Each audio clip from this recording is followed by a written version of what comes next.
Hi Space Monkeys! So we are back from E3. We wanted to share with you that demonstration, which is a mix between a technological demonstration of the engine that we call Voyager and the actual game with some gameplay elements. So here you can recognize the big mothership that was in the trailer. Of course, it's not the same level of quality. This is a work in progress assets. But again, we wanted to share all these materials with you. As you know, the game is in development.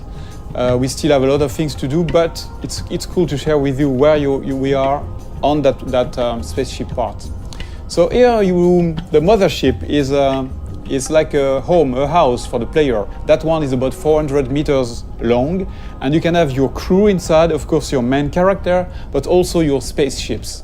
So if you start in the game without anything, and you get your first spaceships, even if then later you have a larger spaceship, you can keep the smaller one into the big mothership. That's the same thing for the crew. If you start with 1 or 2 members in your crew, then you can have them in your big mothership later. That gameplay mechanic of what we call the Russian dolls, so bigger, smaller into the bigger, and then your characters, is very close to what we had in fact in Beyond Good and Evil 1, when the characters were getting out of the hovercraft. So here we have that monkey, which is my playable main character here, but of course in that game, you can select your character and create your own character. Just to give you a feeling of scale, that ship is about 20 meters long, and the other one, the mothership, is about 400 meters long. I'm going to go close to it so that you can see the size. So when we have large spaceships like that, the good thing, the interesting thing is that they are a real level of gameplay. You can go inside. We have interiors for those big ingredients. So imagine I'm at the beginning of the game. I'm starting the game. I have nothing, but I am like like in Beyond Good and Evil 1, you start without anything, and you have to get some money to like level up and get your first vehicles. So imagine I'm just delivering pizzas here. It's like a side quest or just a way among many to get some money. I'm delivering pizzas to those guys. So imagine it's not my spaceship. That's the beginning of the game, and this could be an interesting way to trigger the first ingredients of the adventure, because the spaceship is a playable interior. You can get inside, you can sell your pizza, and then instead of getting out of the ship, you could decide to explore the ship. And why not discover that there is some slavery, some human trafficking and things like that. The good thing is that in Beyond Good and Evil 2, like in the first episode, you can take pictures. So if I'm taking a picture of evidence of the things I'm seeing in the game, then I can share those pictures with the guys in the city, for example, and then I can trigger discussions with those guys based on the picture I took. So that's a very interesting mechanic that can create that feeling that you can explore everything and you can gather informations and share those informations with NPCs, but also between players. Another very interesting thing here is the feeling of scale. Here we know that the players, they will explore everything. They will want to go everywhere. So we need to handle large scale ingredients, like that huge statue, where you can go very close to it and you can look at all the details on the statues. And of course, you can go inside of this kind of statue, and you can also get on top of it. I just want to show you something interesting about the scale and the feeling of scale. So I'm going to land on the top of the statue, and you will realize how big it is.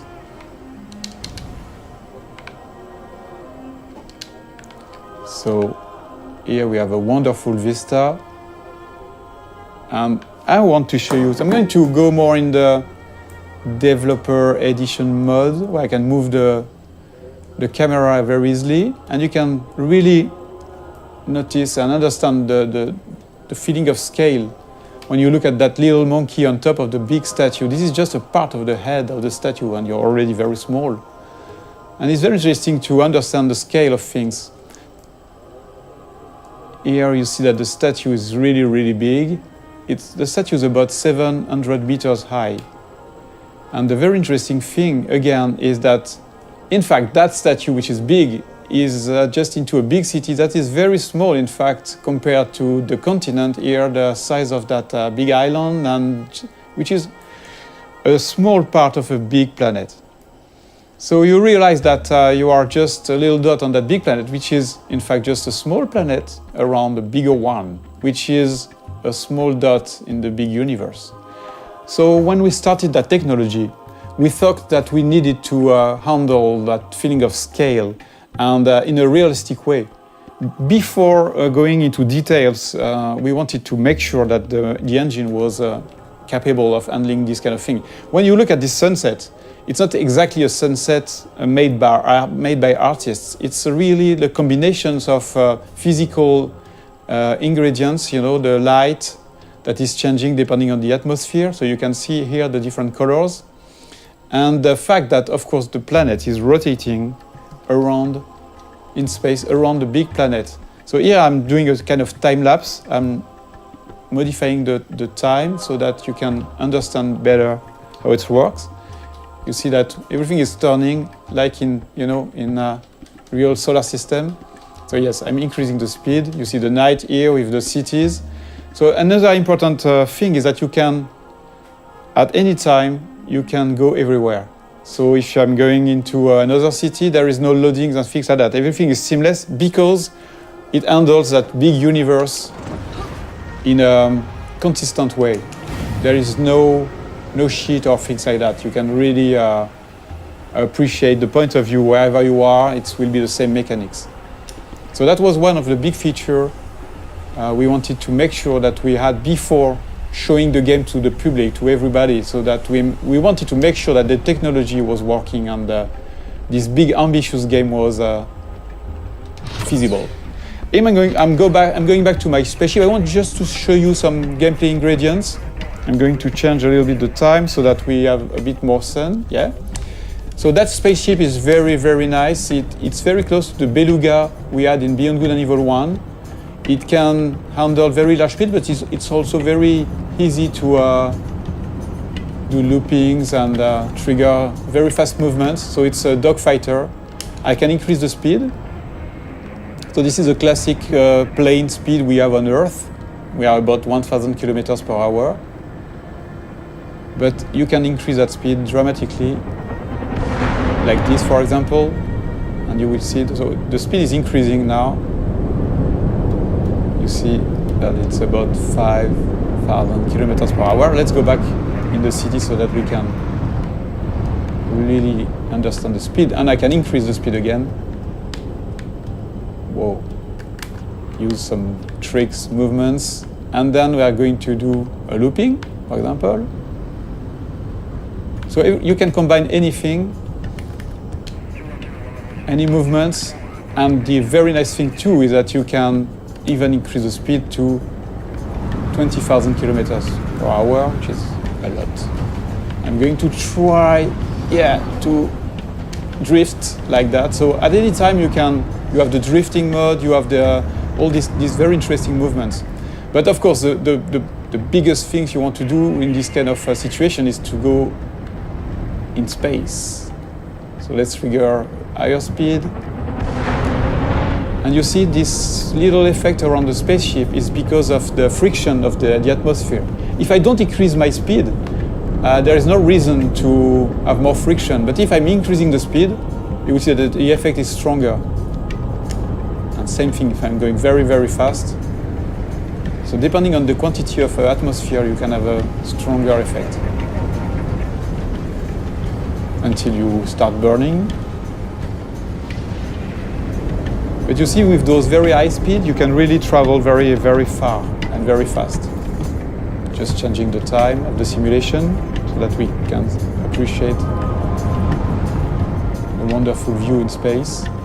So if I decide to go on this planet or the satellite, which is somewhere around there, I can go there seamlessly. And the more the further you are of the planet, the faster you can go because there's no more atmosphere, so no more friction. So here still have a little friction. But of course you can go back onto the planet whenever you want.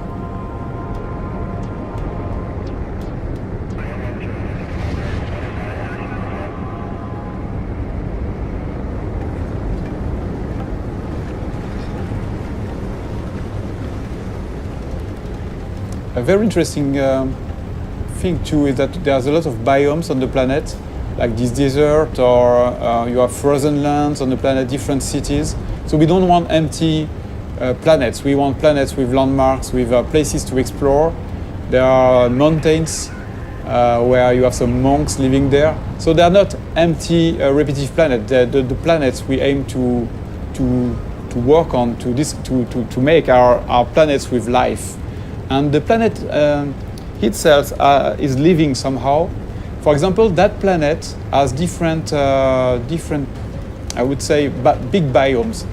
Because that planet, as I told you, is a satellite of the bigger one, the one that is in the foreground. A part of that planet is protected, like the moon. Our moon is a part of the moon is protected by Earth from the big asteroids and meteorites. So here that's exactly the same thing. The cities are built in the safe place where nothing is falling from space. But I will show you a bit later the opposite part of that planet, where you can have real-time giant meteorites, asteroids falling and modifying the planet's ground. The very interesting thing is that this kind of event is connected to the life on the planet. So that, yes, you've got those cities on the safe place, but once the big giant meteorites are falling on the other side of the planet, then you have the big companies that are sending the slaves on those very dangerous places. And a lot of slaves are dying trying to gather the meteorites goods, all the things that are falling from space and crashing. They are taking those rare materials and risking their life. So it's not just about the planet on one side and the story on the other one. The planet and the story are connected, and that's a very important thing for us. So again, let's look at that planet modification process. Okay, so now we are back on the other side of the planet, the side that is bombarded by meteorites. Here, we just want to showcase the ability that we have in the engine to modify the whole planet in real time. So here, for example, imagine that you're flying over that region. You can have a huge meteorite falling in front of you, and you will have all these one incredible effects on the planet, but also on the other spaceships. So that's a very important feature for Beyond Good and Evil. We want interactivity to be the heart of the whole experience, not just with characters, not just with spaceships, but also with a big, huge planet. So thank you for watching that video. This is our first Space Monkey debrief. Many more will come, and we would love to have you leaving us your comments on this Space Monkey program site. So please comment, tell us what you think, and expect way more videos like that. Thank you very much.